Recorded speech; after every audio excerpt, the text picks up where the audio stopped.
Madai ya mawakili wake kutotendewa haki na kukosa fursa ya kuzungumza naye faraghani gerezani. Mahakama imekubali ombi lake kama anavyoarifu Ahmed Bahaji. Akizungumza mahakamani mbele ya hakimu mfawidhi Franco Kiswaga, Lissu alieleza wazi uamuzi wake akisema, kwa haya ambayo nimeyasema mawakili wangu na washukuru. Walipambana sana, walipigana kitaalamu, mlifanya majukumu yenu na mliyafanya kwa usahihi. Hivyo naichukua kesi hii mikononi mwangu tena. Kwa hiyo mheshimiwa, kutoka sasa mimi ndiye nitakayejibizana na hao mawakili wa serikali. Lissu alibainisha kuwa mojawapo ya sababu kuu za uamuzi wake huo ni kukosa nafasi ya faragha na mawakili wake akiwa mahabusu.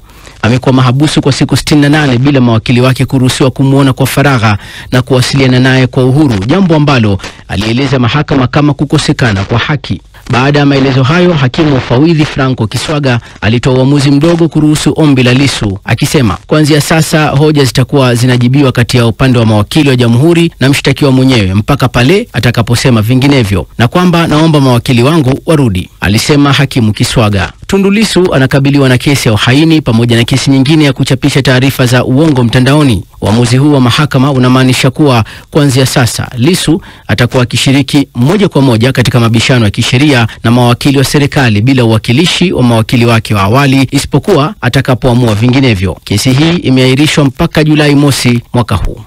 Lakini sasa tukiwa bado katika swala hilo la Tundu Lissu, ili kulitathmini swala hilo kwa kina, mwandishi wetu Ron Clifford alizungumza na mchambuzi wa masuala ya sheria Fulgence Masawe. Kwanza, katika hali ya kawaida ni haki ya mshtakiwa kuamua kama atatetewa na wakili au kujitetea mwenyewe. Lakini kwa bahati nzuri, kwa kesi kama ya Tundu Lissu ambayo ndio inaendelea mahakamani kwa leo, kwa mazingira mnayoyaona kwamba kesi bado iko kwenye mahakama ya awali na bado anayo nafasi ya kujitetea mwenyewe akiamua. Kwa hiyo kigezo ni kwamba ni kuangalia kama mshtakiwa mwenyewe ameridhia na ameomba na hana sababu ya kutoa sababu za msingi. Na mara nyingi kigezo kinachotumika mtu kukataa mawakili wake ni pale anapoona kwamba labda mawakili hawajana uwezo wa kumtetea anapotaka, au kuna mkingamano, yani kwamba kile unachoamini wewe na anachoongea wakili wako ukubaliani nacho, kwa unaamua kuachana naye. Lakini kwenye kesi kama hii ambayo tumeiona leo ni kwamba itakiwa mwenyewe ameeleza sababu, sio kwamba hajapata nafasi ya kukutana nao na kuongea nao, kwa sababu ambazo amezieleza ni vikwazo ambavyo amekutana navyo gerezani na katika kuongea na mawakili wake. Kwa hiyo ni kwamba mawakili wake hawana taarifa sahihi za kumtetea kulingana na mazingira hayo. Sasa ni athari zipi za kisheria zinazoambatana na uamuzi wa mtu kujitetea mwenyewe bila msaada wa mawakili?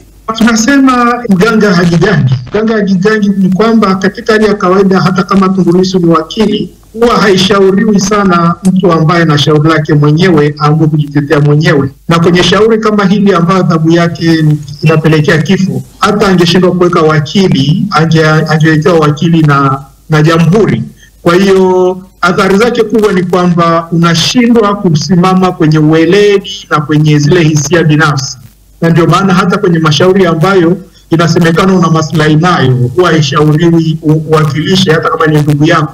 Utashindwa kuelewa sasa hivi naongea kama wakili au naongea kama mshtakiwa, na unaweka hisia zaidi kuliko hata ile misingi ya kitaaluma ya sheria katika utetezi wako. Kwa hiyo mwisho wa siku unaweza ukapotea katika kujitetea au katika kujielekeza vizuri katika shauri lako. Je, kuna matukio mengine katika historia ambapo watu mashuhuri wamewahi kujitetea wenyewe na kufanikiwa katika kesi yao au labda kushindwa?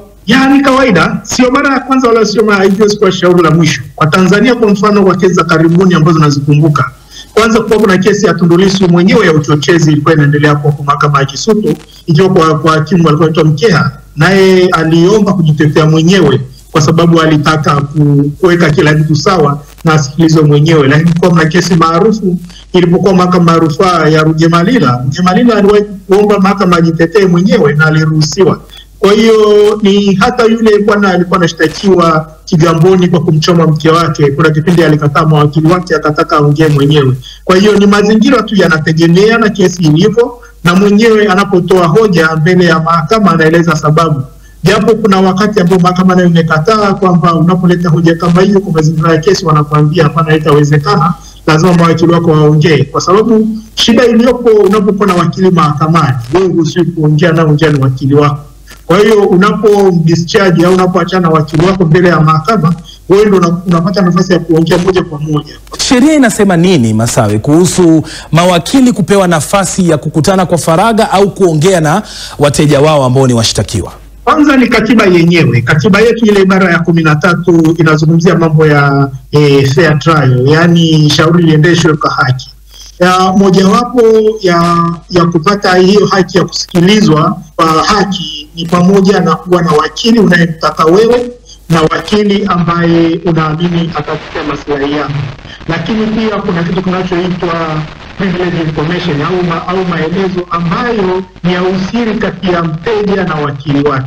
Sasa maelezo haya huwa yanakuwa ni asiri. Sasa unapokuwa mtu wa tatu kwenye mawasiliano yako kati ya wakili na mteja, inakuwa inaathiri kwa njia moja au nyingine. Kwa hiyo ukifuatilia kwa undani, ukiangalia pale unaponyimwa nafasi ya kukutana na wakili wako, kuongea na wakili wako, ni haki ya kikatiba na ni haki ya msingi kabisa ambayo unakuta mshtakiwa anakutana nayo. Na sisi tunaamini kwenye sheria, hata kama kesi ikaendelea, Tundulisu akaamua kuendeleza mwenyewe mpaka mwisho akashinda au akashindwa, huenda haki itakuwa imetendeka, lakini ikaonekana haki haijatendeka kwa mazingira anayopitia. Kwa hiyo katika kawaida Tundulisu kama anachokiomba ni faragha na wateja wake na wakili wake, ni kitu ambacho anastahili, na anapokuwa ananyimwa ni swala la kikatiba au swala la haki za binadamu ambalo mahakama yenyewe inaweza kapeleka mahakama kuu kwa ajili ya kwenda kulijadili na kutoa tafsiri kwamba anachotendewa mshtakiwa ni sahihi, au mawakili wake wenyewe wakaona kuna haja ya kupeleka mahakama kuu kwa misingi ya zile haki za binadamu, kwamba mahakama itoe tafsiri kama je, mwenendo wa shauri hili na kwa namna anavyotendewa mshtakiwa ni sahihi, itoe mwongozo. Na sasa tuelekee nchini DRC ambapo mafuriko katika mji mkuu wa Jamhuri ya Demokrasia ya Kongo yameua takriban watu 19. Mvua kubwa katika siku za hivi karibuni zimechochea maporomoko na kufurika katika maeneo kadhaa ya Kinshasa na kusababisha uharibifu mkubwa. Afisa nchini Kongo amesema zaidi ya nyumba 500 zilizidiwa na maji katika mojawapo ya maeneo. Mafuriko hukumba mji mkuu wa Kinshasa ulio pembezoni mwa kingo za mto Kongo. Chobe Ngorombi na maelezo zaidi.